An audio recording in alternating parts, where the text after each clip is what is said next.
To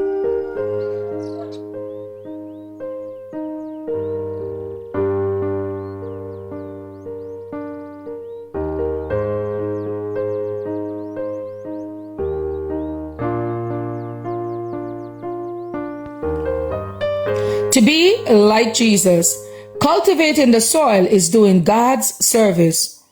There was also another great eagle with great wings and many feathers, and behold, this vine did bend her roots toward him, and shot forth her branches toward him, that he might water it by the furrows of her plantation.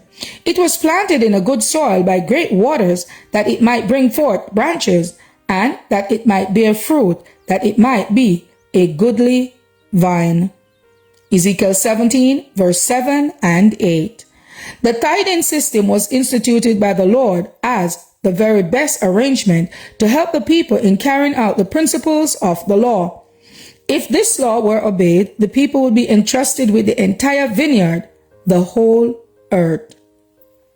Human beings were to cooperate with God in restoring the diseased land to health, that it might be a praise and a glory to his name.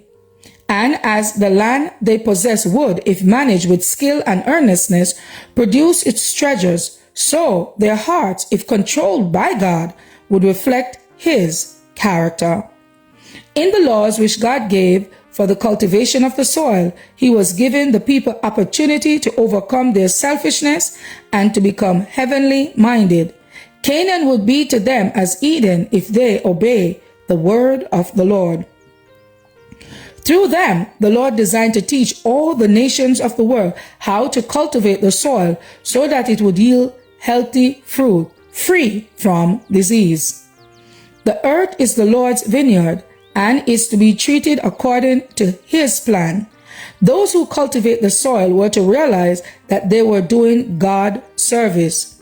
They were as truly in their lot and place as were the men appointed in the minister, in the priesthood, and in work connected with the tabernacle.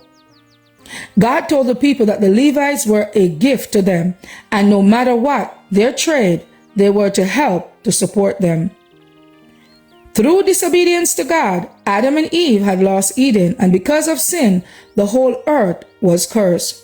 But if God's people follow his instruction, their land will be restored to fertility and beauty. God himself gave them directions in regard to the culture of the soil, and they were to cooperate with him in its restoration. Thus, the whole land, under God's control, would become an object lesson of spiritual truth. As in obedience to his natural law, the earth should produce its treasures. So in obedience to his moral law, the hearts of the people were to reflect the attributes of his character. Even the heathen would recognize the superiority of those who served and worshiped the living God. To be like Jesus, August 27th. As for me and my house, we will serve the Lord. Thank you all for listening, and please join us once again tomorrow for your daily devotional reading.